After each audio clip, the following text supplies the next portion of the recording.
the hospital room transformed into this amazing field of, it had yellow flowers in it. The flowers were bigger and brighter than any flowers I've seen on earth. The skies were blue. There was a forest kind of straight ahead and off to the right. And it was as if every blade of grass was singing or humming. Every leaf on a tree, everything emanated light from the inside out.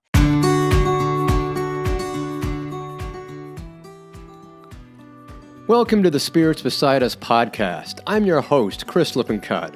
I'm an ex-Wall Street analyst turned international medium, spiritual teacher, and best-selling author. Each week we'll dive into the fascinating and uplifting arena of the non-physical world to help you deepen your understanding and spiritual connection to the unseen realm. We'll also share a behind-the-scenes look with others who've done the same and speak with experts in the field about their experiences. Pull up a seat and let's dive into these perspective-changing conversations.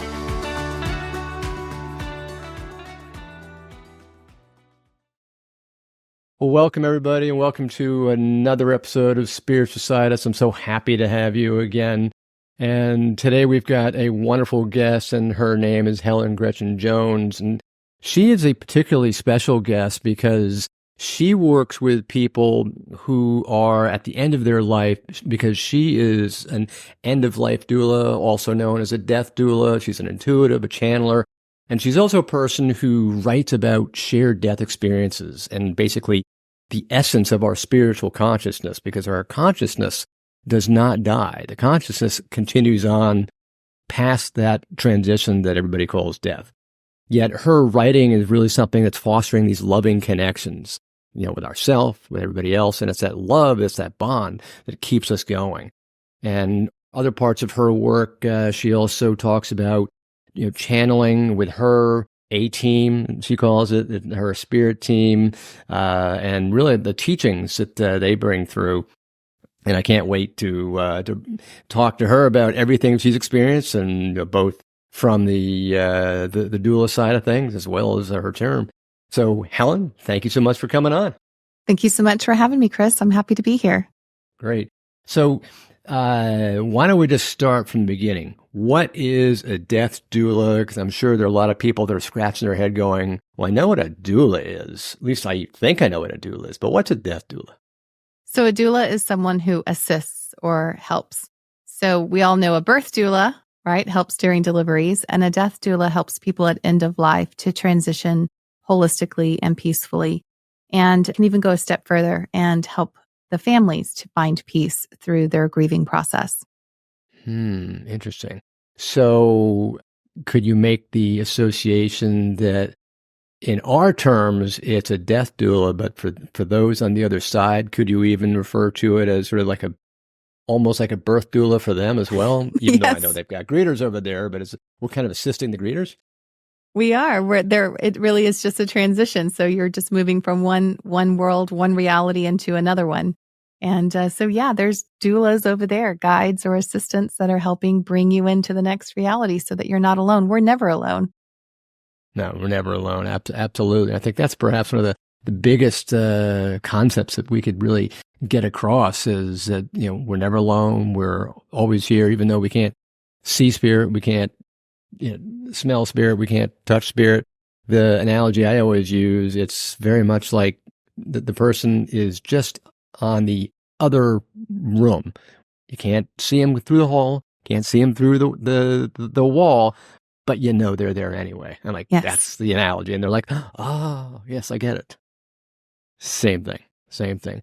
So how did you become involved? How did you get to be a death doula? Because that's not something that, they teach you in, school. It's not. So actually it's a sort of a newer kind of niche position. It was, I think, started mainly after the big shifts in our healthcare system. Nurses started to have to report more of what they were doing and how they were doing things. And they had a lot more paperwork that they needed to fill out, a lot more red tape. And so they used to be the people who were sitting with patients when family wasn't available. And so much of their time now is taken up with paperwork and documents that there is a need for people to be able to come in, relieve family, and sit with patients. And There are programs like NODA, which stands for No One Dies Alone. It's a hospital-based program for people who are dying alone. And these are people who maybe never had children, maybe they're the last of their kind, or maybe they burned all those bridges and nobody wants to be there. But regardless, there are people in hospitals who are dying alone, and there's a need for people to go and sit with those specific patients. Wow, that's beautiful. It's really important to make sure that there is that connection. Yes, connection, absolutely. Wow. So you also talked about a shared death experience. What is a shared death experience? So a shared death experience is when the observer or the person sitting, well, not necessarily sitting, I guess you could be even across the world if you wanted to, but, or if you could, it's just a shared death experience is when an observer who is not dying goes partway into the other side or the other reality with the person who is transitioning. So you share in that experience with that person and you get to witness what's happening. Wow. So, so many people who have gone through near-death experiences describe the tunnel, the light, etc. So does the person who's experiencing that shared death experience, are they also partly going into the tunnel as well? So the shared death experiences that I have not had a tunnel. They have a shift, sort of. The space around me shifts into a different space, and I become aware of myself in that space. So some near-death experiencers talk about they just popped out of their body and they're floating up near the ceiling while people are doing CPR on them. Oh, before Yes. they, got it. And so Okay. sometimes when a person's dying, I will see them standing outside of their body before they even take that final breath, just like they would pop out of their body if CPR was being done. It is sort of like they don't need to go through the trauma that the physical body is experiencing. They sort of pop out. So when the body is shutting down and taking its last breath, and family may perceive that to appear to be suffering and struggling to breathe, that could be a scary thing to perceive. The person is actually standing outside of their body in almost every case that I have been with. And so the person's standing outside watching. So the body is like a vehicle, right? We hop in it. Some take it fast, some take it slow, some run it into the ground, some take it in for regular maintenance. But when the body starts to putter out, the vehicle, we can pop out and watch it coast to a stop. We don't have to be in till the bitter end. And that's very frequently what's happening. For the shared death experience part, though, we go a step further, and I will find myself in some of the most beautiful landscapes that are different than here on Earth, similar in many ways. Like I could be in a field with trees, but everything emanates light, and there's a sound and there's this tone or a hum or something. It's musical quality, but without a beat. And it's the most beautiful place. And so I'm there with my patient very, very frequently. This happens. They get to go further beyond this sort of entry level space, but this is as far as I usually get to go. So that I don't go through a tunnel, but I find myself in this in between place. Okay. So that sounds very much like the Summerland world that is so often described by Spirit when they are referring to where they first land, because Spirit is always talking about how it's an evolution, not a revolution, that they're basically experiencing something that's very, very similar, if not identical, to what they already know, because otherwise it would be a shock. Yes. I've heard of the Summerland. I've heard that word before, and it is something I'm going to look up. I haven't done that yet, but I've heard people say, oh, that sounds like the Summerland experience. And so I would have to agree with you, at least based on other people's telling me about it. So yeah. I think that must be where I land. Just based on what you were saying. I mean, you're talking about, it's trees and sunlight, and all the descriptions come back to something that's describing a summertime feeling, because it's like it's like the series It's Always Sunny in Philadelphia, but we're not exactly in Philadelphia anymore. You're right. I don't think I've ever landed into snow or rain or anything like that. It's always been bright and sunny. And there's always been this overwhelming sense of expansion. I feel huge. I feel bigger than my body. And I feel this deep, deep unconditional love. Like I have children and I'm like, oh, of course I love them unconditionally. But there, it's like, I don't care what anyone's ever done ever. I love them so much. With my kids, I still care what they do and I still care. So I still have this, I want to guide them and help them grow. But there, I feel so much love for the person that I'm with that it doesn't even matter to me what they've done. It matters at 0%. So it's a different kind of love. Yeah. Oh, absolutely. That totally reminds me of my spiritual awakening when I had that opening to whatever I was open to, whether it was, source, my higher self, spirit, whatever.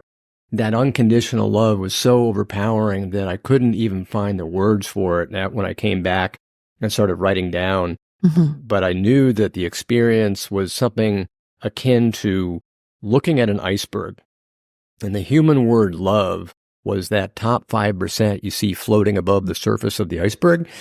Unconditional love was the other 95% below the surface that we never get to see or experience. And it was that profound. I was like, oh, wow, that's something that was so huge that I began to realize that I was just perfectly accepted as I was. Yes. And for some reason, and the other thing that was coming through was somehow I was told I was perfect. And I was like, there's no way I was perfect.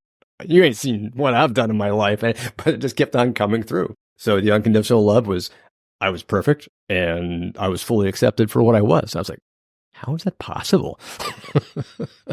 It's true though. It doesn't matter. You can think of the worst possible heinous act and it doesn't matter in that moment. It's just this great love of just being. So. Yeah, exactly. And to your point, it goes beyond human love where, you may love your children, beyond anything you'd sacrifice yourself for them. But there's still the time when they spill that ice cream on the white rug, you will scream. That's right. And you set expectations for them. You set goals that you hope that they meet. So it's a different thing. Yeah. There's that condition again. There's that condition. That's what it's all about. Wow. Yeah. So, I mean, this sounds absolutely amazing. You must have had so many different experiences, at the bedside of, these people. Was there any particular deathbed experience that you ever had that was particularly impactful or meaningful, one that really stood out for you? So I've had several, a lot actually. And I'm going to share probably the most profound one that I've ever had. And it was fairly recently. And I will call him Mr. Virgil. Mr. Virgil, I went to bed that night and I was going to bed late, like after midnight. That's late for me. And there was an activation that came through on my phone for NODA saying that there was a patient in need of someone to sit with them. And I looked at the schedule and all the good times had already been taken. Nobody wants the midnight to 3 a.m. shift, for example. It's in 3-hour shifts. So that's a graveyard shift by definition. that is the death shift. That's true. There was a 6 a.m. shift available, but it was already late and I was so tired and I just couldn't imagine getting up that early. But I told my team in spirit, who I call A team, I was like, all right, guys, because I kept feeling this need that I needed to be there. If I'm supposed to be there, you guys wake me up. I'm not setting an alarm and you guys have to get me up by 4:30 because I got to get ready and get down there. 4:28, I wake up to the sound of a song playing in my head, which is sometimes how they communicate with me. And it was Colors by the Black Pumas. And I was like, oh, it's talking about the blue skies and the birds and the trees and the field. And I was like, okay, that's great. I get dressed. I hop in the car. I turn on the radio. Songs playing on the radio. And then I had this knowing that the person was going to be male. He was going to be Black and he was going to be suffering from anxiety. I think the reason that A team gives me little tiny hints about the person before I meet them is so that when I walk in the room and that information is validated, then I know that I'm tuned in appropriately. So they like to give me some little hints about the person so that when I arrive, I feel good about the information I'm receiving. So when I arrived, sure enough, Mr. Virgil checked all those boxes. I sit down with him and he's already to the stage of being unconscious. And I placed my hands on him, attempting to bring him peace because he was definitely having some panic or anxiety issues physically. And when that didn't work, I decided to connect to him spiritually. And when I did, the hospital room transformed into this amazing field of had yellow flowers in it. The flowers were bigger and brighter than any flowers I've seen on earth. The skies were blue. There was a forest kind of straight ahead and off to the right. And it was as if every blade of grass was singing or humming. Every leaf on a tree, everything emanated light from the inside out. It was, well, glorious, really. And it felt so vibrant and intense and real in color and in sound. So as I'm standing there, I see Mr. Virgil standing next to me in this field. I am in two worlds at once. I am aware that I am sitting bedside of Mr. Virgil physically, and I'm aware that I'm standing also in this field. The way that I explain that to people is if I were to ask you to close your eyes and imagine the beach and feel the waves rushing up on you, or feel your toes in the sand and, feel the breeze caressing your skin. The way you can imagine that is what it feels like to be in the hospital and also in this field. It feels like a memory or just a step away, but they're connected somehow. So that's how it feels for me. And the more you do this, by the way, the more intense those feelings can become. You become more aware, I'm sure, as you know. So, the way I would liken it to, and this is the way I explain it whenever I'm doing a mediumship reading, I explain it like it's a daydream. Remember when you're in 5th grade and you got 1 week left in school, you're looking out the window, your mind is not in the classroom. Your body might be, but your mind is outside playing on those swings, and you're the 99% outside. Exactly. And when that teacher calls, wah, wah, wah, wah, wah, wah, you don't even hear it. It's just like that. And it can then you can have feelings associated with it, that joy of being on the swing, for example. So I was there with Mr. Virgil in the field, and he was having some stress. He was having resistance. He wasn't ready to go. Okay. So all of a sudden we knew we had to go to the forest, and all of a sudden a woman emerges from the forest. She's a being of light. She's blue and white. She's beautiful, and she's me. I am now in 3 places at once. This is the only time this has ever happened. It is the most profound experience I have ever had. So I am aware of myself in 3 observation points at one time. Physically in the hospital room, standing at the edge of the forest, and then the observer in the field. The me of light offered Mr. Virgil a box with a purple ribbon around it. And she said, "This is your gift of life. And at any time you want, you can open this box and you can relive every moment as Mr. Virgil. You can, everything that it has to offer." And he's like, "But I've done so many bad things." He was calling himself sinful. And she was just like, "That's life. That's everything. You got to experience that. Like, how amazing is that? And it's all right here." And we knew that we had to walk through the forest. He starts walking with the me of life through the forest. We can hear a welcome party happening on the other side of the forest. I could see his mom was there waiting, and he got scared again. And the me of light got even bigger, scooped him up like a child, held him, kissed the top of his head, rocked him. The forest fell away, and I found myself in like a backdrop of stars, like outer space somehow. And then whenever he calmed down, the forest returned. We continued walking through the forest. And I remember, as the being of light, sending so much love to him that he knew that he was safe and always would be, that he would always be loved, that he was loved, that I was loved, that we were all connected. And we were continuing. At one point, he stops and asks, "What's going to happen to my nephew and my uncle?" Well, the me of light shows him a projection of potential possibilities and probabilities, but I wasn't allowed to see it. My awareness shot back to the observer in the field.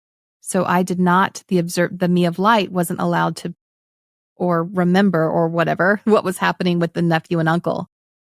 This experience, we did eventually make it to the party, but this experience of being in 3 worlds at once and having the ability to remember all 3 observation points at one time was one of the most transformative experiences of my life. And I'm absolutely looking for more of those experiences bedside moving forward. Wow, that's absolutely amazing. Not only just to be able to have that experience of, walking with the patient who is in the process of transitioning, being able to go to the other side as they are in their transition state, and to see them beginning to, walk to that homecoming party that we only hear of or read about, to actually be able to experience it and help the other person has got to be absolutely amazing. I mean, here you are, you're not only helping the person here, but you're helping them over there as well. Yes. And it gave me a whole new feeling. And I'm still processing it, by the way. Like, this is something I think about frequently. And I'm like, now, how does that work? But I am still processing that I am multidimensional. We all are. We are fragments of a bigger self or source or whatever it all is. And I was gifted with the opportunity to experience 3 observation points at once and still be unified as one connected personality. Well, I can go a little bit in the weeds here if we want. Little bit of knowledge is a dangerous thing. Because for a while I was studying quantum physics on my own. God help me, I don't know why.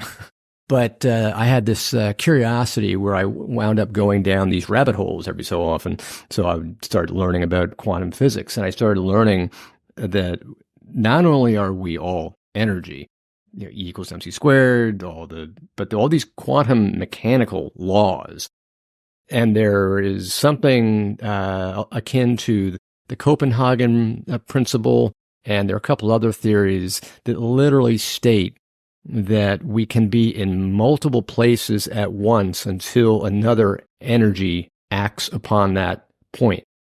Because all energy is essentially theoretical energy. It does not take shape or form nor locality until it's acted upon by another energy, i.e., our thought energy. Mm-hmm. So once we have thought energy, that is the activation energy that suddenly localizes it.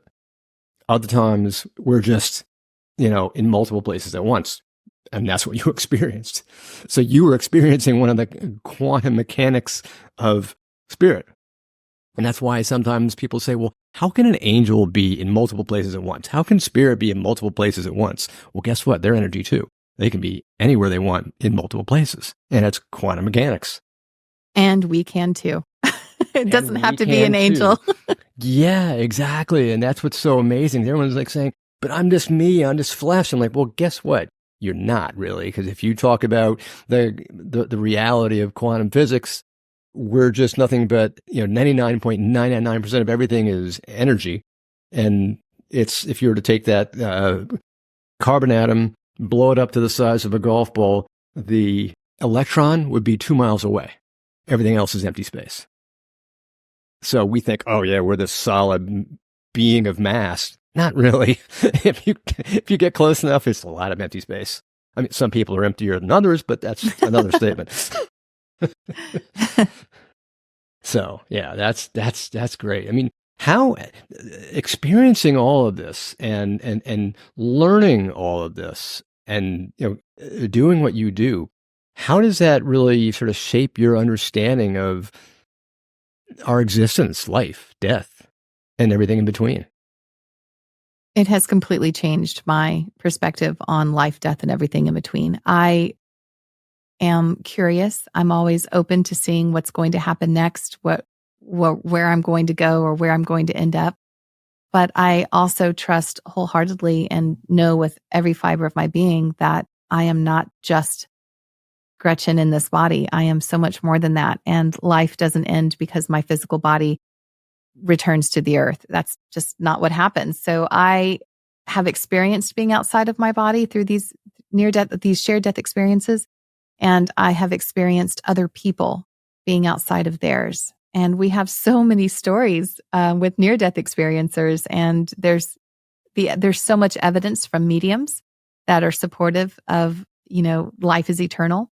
So living with the idea that life is eternal and that I am always loved, it makes me feel like, what am I going to try next? I can't go wrong. Everything's always going to be okay, and I'm never alone. Wow, that's a beautiful outlook. I wish the rest of the world had that outlook. Can you imagine what this planet would be like if everybody had that same outlook? Free, peaceful. Yeah, exactly.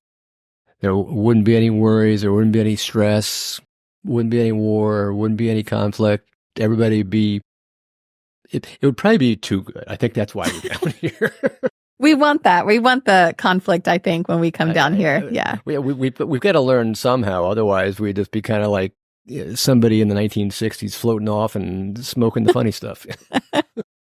My team in spirit insists that we want the challenges. We come here for the challenges. Exactly. Yeah. The example I always use is it's like you can tell a 5-year-old not to touch that hot stove 100 times. But the only time they're ever going to learn not to touch that hot stove is after they actually do touch that hot stove, and then they'll never touch it again. That's right. Some of us are hands-on learners. Yeah, they had to go through the painful experience. Once they have that painful experience, they've had their lesson. That's right. And that's just what us humans are doing. That's how we learn. It's kind of like we stumble all over ourselves, but we grow. That's right. That's why we're here. Yeah, exactly. So tell me about your spirit team, your A team. It reminds me of that TV show back in the 80s or something. What's your spirit team like? So the A Team TV show was a little bit before my time. And when I started calling my team A Team, my husband, who remembers the A Team from the Crime Fighters TV show from like the 80s, I decided, oh, that's a lame name. I don't want it to be named after crime fighters from the 80s. So I told him I didn't like their name, that I wanted to change it. I wanted it to be something that meant oneness or, something singular, something that would more, represent a collective. And I told them I wanted to change their name. And so I put the ball in their court and I waited. I left my meditation, went to take my cat to the vet, and all the spaces were being blocked by a temporary dumpster being delivered. And it was an olive green dumpster, and in big white bold letters, it said A Team. And and it was in that moment that I realized in the English language, A is singular and it does mean one. And that it also implies that we are a team and that they need me as much as I need them. And so A Team stuck after that. It has, I think, for my own human needs, different personalities that emerge, male and female, or what I perceive to be male and female. They do stress that it isn't about what they look like. It's more about their message that they're sharing. But I find it easier to put an image with them and a name, so that individual personality, so that I can feel like I can connect to one of them one at a time. But identification. Yeah, because I'm human. But Right. There's a part of me that the more I work with them, the more I just say A Team, because I don't know, I don't need it as much as I used to feel like I'm connecting. Because they're already there. I know they're already there. Yes. And So some come and go. Yeah. Oh, I did. Absolutely. So how did you first encounter your team? Was it one guide suddenly came in once out of the blue, or you were meditating, or came in your sleep? What was the sort of the first, how did it all begin? My entire life, I've had a connection to spirit. I didn't call it spirit. When things would get hectic or overwhelming, when I would be like 4 or 5 years old, I would go and sit in an empty bathtub, and nobody would bother you in a bathroom. And I could sit there and just focus on the silence. And sometimes, a voice would appear. The voice was sometimes masculine, sometimes feminine, but it always came from the same place, somewhere close, but I couldn't quite place it. And the voice was loving and kind and helpful and offered guidance and made me feel like everything was okay. We weren't having these long discussions or anything, but it was just enough advice to make me feel better. So it's always been there. And it wasn't until I got older that I started seeing spirit, what I perceived sometimes objectively, but objectively, but was probably more subjectively, because I'm sure no one else could see it, that I started recognizing that the voice and the beings that I was seeing were connected. And if I would tell somebody, like my dad, for example, he would say, I believe you believe that's what you saw, which was a little disheartening to not feel believed. But it didn't make me question my experiences. They were too transformative. It did make me question the wisdom of my parents. So at an early age. And so I had to learn early on to sort of trust my own experiences and trust the wisdom that was being given to me from the voice. That is so important, because one of the things that mediums learn at the very early stage of their tutelage, of their journey, Development, if you will, is the phrase trust and surrender. because as we're going through our education and trying to make heads and tails about what is going on, our logical Frankie brain, logical mind, conscious mind, analytical mind always wants to butt in, just like as if you were in a meditation, but it always wants to make sense of what's going on. And it's always analyzing and saying, no, that's not right. So we're always questioning ourselves, questioning. How can that be? That's too good. That's not right. You're wrong. And so what always comes through, as we were always learning, was trust and surrender. Trust, like you were just saying, you just got to learn to trust it because they're going to be right. But more importantly, surrender to whatever it is that you're receiving. Don't question it. Just surrender. Let it come. Allow it. The surrendering is the hard part. So, tell me about it. It is. Yeah. Because you also want to. Oh, go ahead. Oh, I was just going to say, it sounds like that's kind of what you were trying to, doing. You were just like in the bathtub. You're surrendering. Like, okay, whatever it is, come on in. It's easier when you're a kid. When you're an adult, and you try to interpret everything and try to make logical sense of things. So it's really hard to surrender. Oh, yeah, especially if you come from a background like I did as an analyst on Wall Street who was brought up being analytical. So I'm like, wait a second, this doesn't make any sense. Oh my goodness, that's a hard background to escape. Which was why I kind of was able to bridge using the quantum physics angle. And all of a sudden I'm like, oh, this does make sense. And then I just sort of gave in and said, forget it. So from that perspective, I mean, just like all children are connected to spirit because they've got that open, creative mind. All children are able to connect because they haven't been told you're not allowed to think that way. You're allowed to think about the Easter Bunny and Santa Claus and unicorns. They do fly. They're right there, and that's what all children believe. So their belief to them is real. So they can connect. There is no limitation. But as you get older, you become more rational, more grounded, more analytical, and this is the way things must be. And if you think otherwise, well, you got problems. But it sounds like for you had that wonderful, I want to call it continuity, that it just kept on expanding, kept on going. Yes, it did. Wow, that's phenomenal. What were some of the teachings that your spirit team, your A team, has brought through? I mean, do you sit in trance with them sometimes, or is it really more sort of just a gentle meditation, and they'll drip you understandings, things that you need to know? How do you work with them? So with A team, I sit and do what I call a meditation, but it's definitely a meditation with the intent to connect, not a meditation to clear my mind. So I know there's different ways that people meditate. I do not go into trance. I'm a conscious channel. I can hear them and in my head, and I will write down everything that they're saying. Now we're moving into a little bit more verbal. Writing really takes a lot more time than if I would just hit record on my phone and say it out loud and just repeat what they're saying. It's like taking dictation. I can also, when I'm doing verbal channeling, I can ask if they say something I don't understand or I want to question, I could ask it in my head and they'll respond through me. So that's how I work with them right now.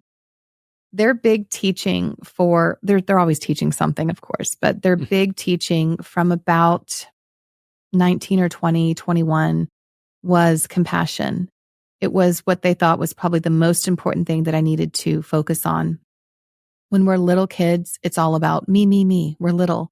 And we look at our family unit and we make judgments and choices based on what we think we need to do in order to fit in. We perceive what we believe other people are thinking or experiencing, and then we shift ourselves in order to become a part of this family unit. And then we continue doing it in school with our peers through middle school and high school. So compassion is something that it comes in spurts with our loved animals or our little baby brother or something like that. But it isn't something we're very self-centered as kids because we have to survive. And then when we become young adults, there's this shift. And this is where A-Team came in, is to really force compassion. I think it's because they knew that I was on a path to be serving others. And if I'm going to be doing that, then I need to be able to put myself in other people's shoes. And they would tell me this all the time. Put yourself in someone else's shoes, but don't try to fix it or don't try to question or ask, what would I do differently? Just be in their shoes and experience what they're experiencing without trying to change it or fix it in any way. So that's really been their big push, was compassion, for like the last 20 years. And now it's shifting to connection. They really want me to focus on connection. So I'm excited to see where this new journey takes me. Interesting. So as you were going into this teaching of connection, was this a lesson you were getting before you were already in your career with what you were doing, or was it simultaneous, or what was the timing like? So with connection, it's just been a greater understanding around connection. So they would give me little bits of information because it's impossible to sit with someone who's dying and not attempt to connect to them. Of course you are. But I'm learning how to connect more than just putting my hands on someone and letting them know that they're safe and that they're not alone. I'm connecting on a spiritual level. And now I'm connecting in an even bigger level, 3 places at once, for example, with Mr. Virgil. And I'm starting to understand the greater picture of how we're all connected versus just saying, oh, I'm a person, Gretchen, who wants to connect with you, Chris. Thanks for having me on your show. And now we're connecting. It's going deeper and deeper and deeper. I had one of my patients, when she transitioned, she put me in a giant pine tree forest, and we climbed to the top of the tree. And she was just like, every single branch on this tree believes it's its own life, and every single needle or leaf on this tree believes it's its own life, and every root believes it's its own life. And yet it's all part of this one big tree. And then you pull back and it's actually part of this forest, and this forest is part of this larger ecosystem. And so it was this teaching before she transitioned about how we perceive ourselves as individual units when we're really all one giant connected source. This, I don't know, like connected through these strings of energy. And so I think that's where I'm going, where A-Team's going. And I can't wait to see how much more that unfolds. Yeah, So that's connection. Yeah, I can see exactly what they're talking about, because it's the same analogy of saying, okay, how much is a drop of water, a part of the ocean? Is it Exactly. all separate, or is it the same thing? In fact, that little drop of water is part of the ocean. Then you can step back and say, okay, what about the wave? Is the wave individual, or is the wave part of the ocean that's creating the wave? And then you can say, okay, well, is the ocean separate from the earth, or is the ocean part of the earth? And so on and so forth. And you just keep on going ad infinitum. Yes. So I think and we humans think we're so separate because of our ego minds that we developed when we were, what was it, 3 years old or something, as a defensive mechanism, so that we can say, okay, I'm safe, I'm not part of them, and I'm going to step back away from them, and I'm going to create my own identity so that I'm safe. If we didn't have that ego mind, then we would always have felt and realized that we are all connected regardless. That ego mind is so important, though, to creation. We get to create and co-create our world through our choices. And it is one of the most exciting, beautiful things we get to do when we're focused in our human reality. So I love that ego mind because it allows us to be greater creators than we could have ever imagined. Interesting. I like the way you're thinking there, because most of the time the view of the ego mind has always been something that has been negative, has been something that is holding us back.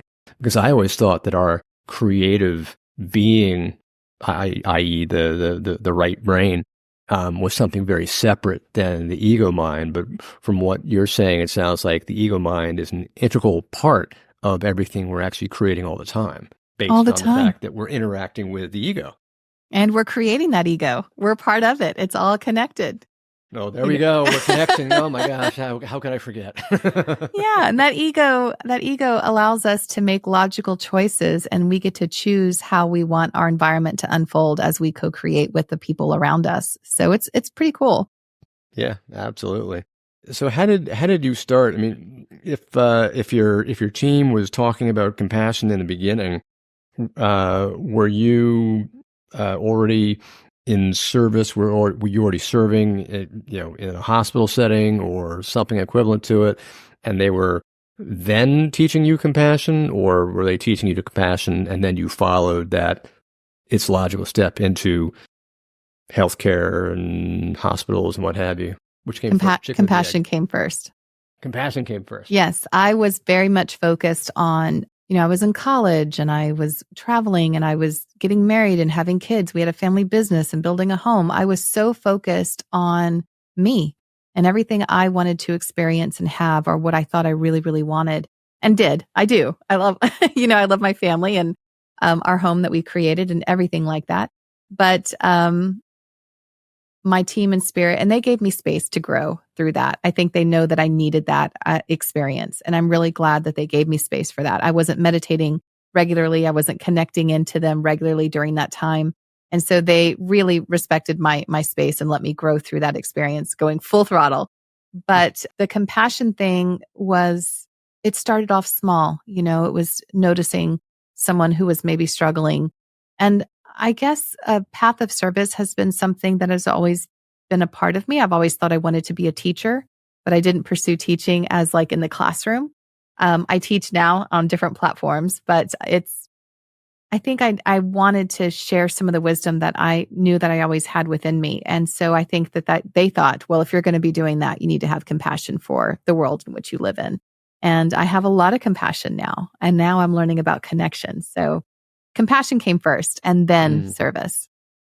Interesting. I guess that kind of makes sense, because how can you truthfully go into service full bore without having the compassion otherwise?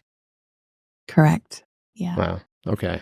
So it's almost like they nudged you into service and healthcare, and because of the compassion, perhaps you found your way into end of life health and end of life service. Would you find it that way, or was it just right into being a doula? Nope. The death of my dad in 2015 is what actually jump-started me to working with the dying community. Oh. So when he transitioned, he was only in his 50s, so very young. And when he died, it was unexpected for most of the family. I had been given a premonition about his death ahead of time. And he passed away without closure from one of my sisters. And that was hard for her initially. And there were some other, issues that weren't, maybe some missing piece and closure around his death. And so I thought, gosh, if there was only a way that I could help families not have to go through that they get that closure, that they have that peace around someone's transition and not all this fear and resistance around it. And when I heard about death doula work, it just really aligned to the experience I had gone through with my dad and our family. And I wanted to be able to help in that way. Interesting. You had mentioned earlier in the show that sometimes you'll be at the side of a person who's in the process of the physical death, and you'll see their energy, their spirit rising up out of their body. And there have been so many cases where people have written seeing this person rising up out of their body. And yet the medical community seems to discount it so heavily, especially the physicians, either A, because they're not there, or B, this is because it's not part of their training. Do you think that the medical community is going to start over time to address this, take this more into consideration, perhaps more into a training, or do you feel like they're more into the scientific realm where it's going to be a much slower uptake? I think when the scientific realm starts to shift its foundations a little bit, then people who are more scientific oriented will start to shift their perspectives. But at the same time, some of these shared death experiences and outer body experiences that offer strong evidence are convincing to doctors and nurses who, with their patients, and they're just like, well, there's no way you could have known that otherwise. I think it'll be a slow process, but I think eventually people will open up to such things. Although my husband always says, well, if I'm going to be operated on, I want to be operated by the guy who believes maybe there isn't a God and the only chance of my survival is his skills. So he wants the guy who believes that death isn't a choice, that it's going to be up to him to make sure you survive. So that's a very interesting viewpoint. It's like, I want the guy who knows that the buck stops here. Yeah.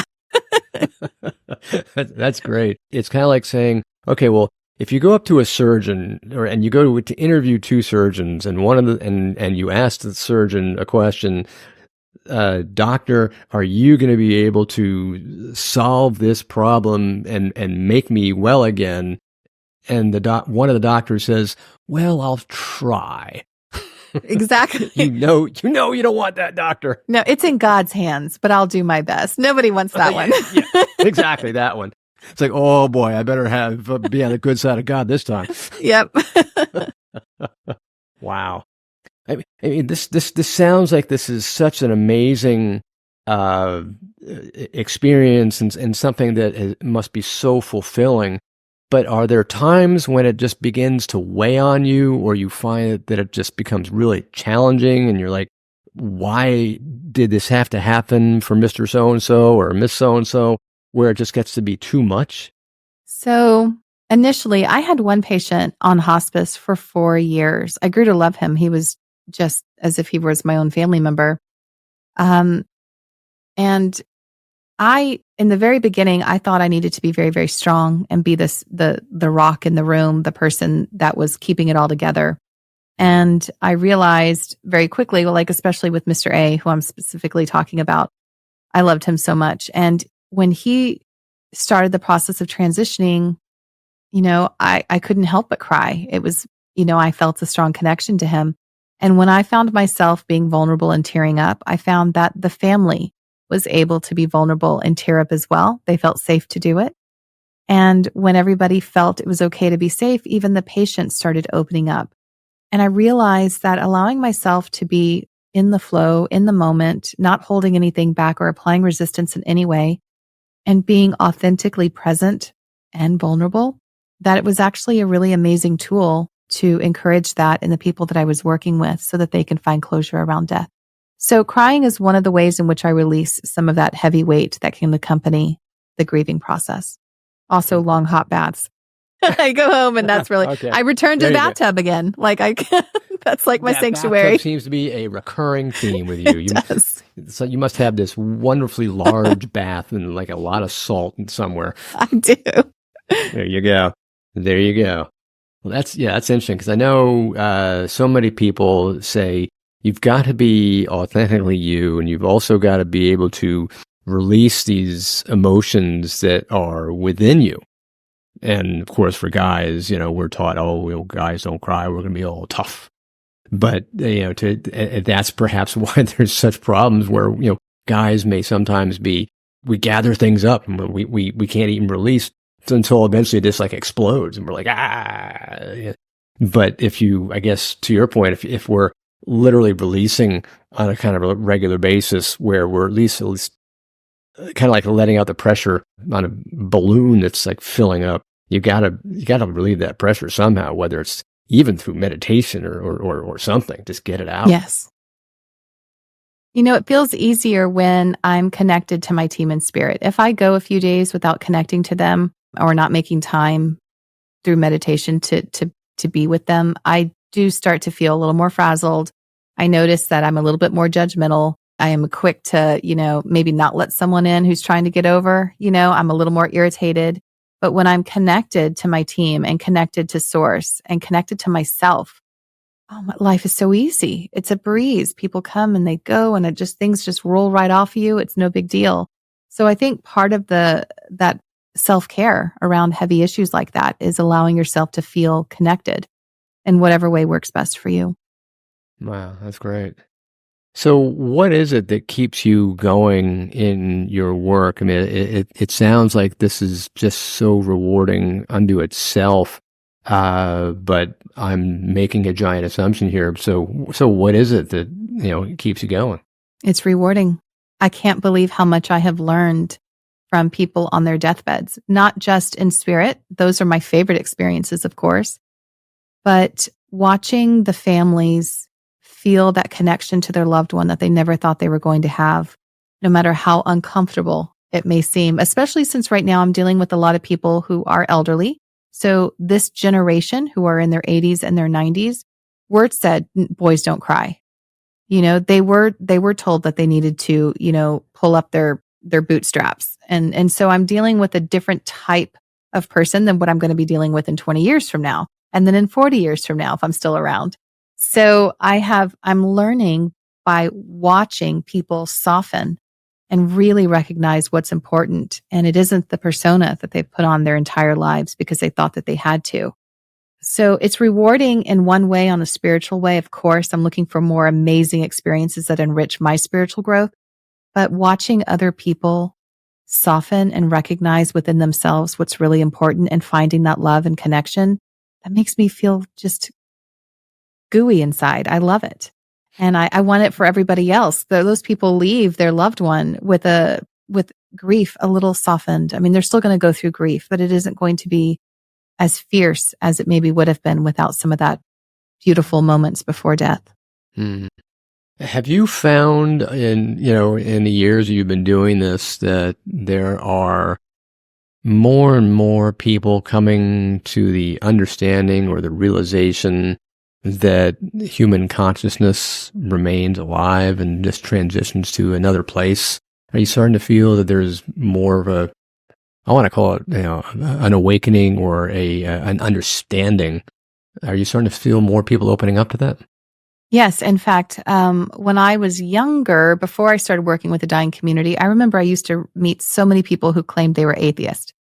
I'm atheist. I'm atheist. That was a big push. I don't remember why I knew so many people who were, they just were. And now everyone's agnostic. I believe in something. I just don't know what it is. So there's a shift, at least from atheism into saying I'm agnostic, and they don't have to define it. And I have found that people, when they're dying who are atheists, usually transition pretty easily and quite peacefully. They don't have expectations. It's the people who have latched on to their faith in some way that sometimes are a little bit upset when they start experiencing things that don't align to that in the last week of life. So that's always fun to navigate. But the truth is... Do you have any good stories or examples about, things like that where they're all of a sudden experiencing, it's like, oh, wait a second, that's not supposed to be happening? Yes. Well, Mr. A, who I mentioned earlier, he started seeing, he was Hindu, and his wife was appearing. She had died 30 years before him, and she was appearing at his bedside. According to his faith, she should have already, in the time frame given, already reincarnated. And so it was distressing to him to find out that she was here waiting for him. And yet, what did she do wrong? Why didn't she reincarnate already? It's been X amount of years. I can't remember what the faith says, but 30 years, she absolutely should have already moved on. And so the fact that he was seeing her was distressing. And so we navigated that and worked through that. I also had Sister Bernadette, who was, of course, a Catholic nun, and she was observing one of her sisters who had already transitioned, Sister Mary Catherine. And Mary Catherine was trying to talk to her about where she was going to be going and preparing her. When I would go sit with Sister Bernadette, she told me, shut the door. I have a confession to make. I'm like, do you want me to go get the priest? And she's like, no, just close the door. And when I closed the door, she's like, Sister Mary Catherine's been visiting me. And I'm like, oh, that sounds great. Like, good for you. And she goes, no, you don't understand. She already has gone to, our Heavenly Father. And I'm just like, oh. And I'm like, so what is she telling you? She goes, no, it goes against my faith, my religion, to commune with the dead. And I'm like, well, you talk to God and Jesus and Mother Mary all the time. She goes, no, I pray to them. I don't commune with them. And so this was very structured. And this was something that was, upsetting for her. And so I used the story of Archangel Gabriel coming to Mother Mary and telling her that she was going to be delivering or, having Jesus. And I said, so Archangel Gabriel had a whole conversation with Mary, and it was a vision. Maybe Sister Mary Catherine is a vision for you, letting you know of the divine beauty that you're about to come across, the journey you're about to go on. And so she liked that. And we were able to work through that in a peaceful way. And so she was able to accept Sister Mary Catherine at her bedside. So yes, there are times when the faith might be contradicted, but you work within those limits because this is their belief. And that belief is what gives them safety and peace. So then how do we make it work for them in these final, days or weeks?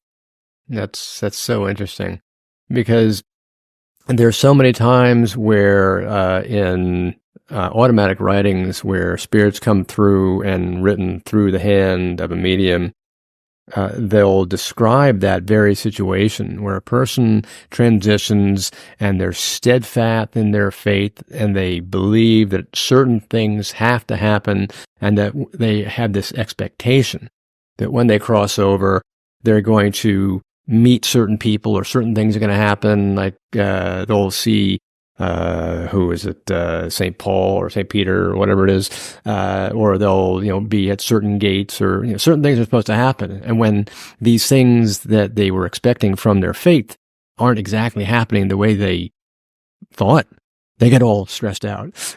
and these spirits who are coming through on automatic writings are saying, everybody's got these expectations. If only everybody realized that the expectations are not exactly what they're going to encounter. It's far greater. Far greater. Where we limit things when we try to understand them fully or explain them and put a name to them. Yeah, exactly. Yeah, and there are so many faiths that have been so limiting and structured in such a way that it's limited a set of beliefs that people become so accustomed to it that they can't allow themselves to think beyond it. So it becomes very distressing. Like Mr. A, who was all worried about, like, wait a second, this isn't supposed to be happening. That's right. So I think that would be one message if Spirit could get that across, to open up your belief systems, open up your understandings. But that would clearly run counter to all the major faiths in the world. They'd have quite a tough time. Well, we can work with the faiths, right? We can work within it. And with Sister Bernadette, she recognized, because we'd had long discussions before she transitioned, she recognized that there were contradictions in her faith, but she really valued the structure, and she thought there was more good in the faith than not. And she loved how the faith gave her the opportunity to serve her community. She was also a nurse. And so she really found value in it, more value than not. So it's okay if that aligns to you and it really works with you, then as long as you're open, like she was open to be able to communicate with Sister Mary Catherine, if she could frame it just a little differently. Yeah, I guess that's perhaps the whole point, is make sure that you're framing it in such a way that both sides can understand each other. It's almost like a negotiation. It is. Yeah. Oh, fascinating. Well, this is great. If what would be one thing that you could tell a listener today that you feel might help them in some way? I would say that life is eternal and that we are spirit. And so we are always connected to spirit, God, your higher self, angels, whatever word works for you. And with a little bit of practice, everyone can connect to something within themselves, greater than what they perceive themselves to be. And on a side note, I would like to say that hospice is an amazing resource, and you don't have to wait until the final minutes before someone is terminal and dying to utilize their resources and their aid. I encourage everyone who's been diagnosed with a terminal illness to immediately reach out to a hospice, and a lot of them are charitable. So you don't have to worry if you don't have insurance, and you will have access to pain medicine, doctors, nurses, staff, volunteers. They set you up in a bed. They handle everything after the fact. It's just an incredible resource that our nation has. So on a side note, please allow yourself to be open to hospice. I find so many people aren't. They feel like it's a giving up, admitting defeat in some way. And it really isn't. It's a valuable resource. Wow, that's wonderful. Well, this has been so wonderful. So, Gretchen, thank you so much for being on the show. This has been enlightening, empowering, and enlightening in the concept that it is lightening us up as well. Yes, thank you. It's been a joy. Thank you. Yeah, it was absolutely a wonderful conversation. This could have gone on for days. I think so. Yeah, I guess this is the mark of a fun conversation. Yeah. But yes, so again, thank you everybody for listening in. This is absolutely wonderful. I appreciate you for joining in. And if you have any questions, by all means, drop us a line, and certainly, like and subscribe. That way you'll be sure to get all the episodes that come out every week. And if you have anything that you'd like us to add on, by all means, do that. Otherwise, this is Chris sending you love and light, and I will see you next week. Bye for now. I hope you enjoyed this episode of Spirits Beside Us. Make sure you head over to the show notes for all the links and information on this week's episode. You can check it out at spiritsbesideus.com. If you love this episode as much as I did, head over to rate and subscribe so you never miss an episode. Also, if you're looking for a community of spiritual seekers like yourself, make sure you join my Facebook page, Spirits Beside Us Podcast on Facebook. This is Chris signing off, sending you love and light. I can't wait to connect with you again on Wednesday.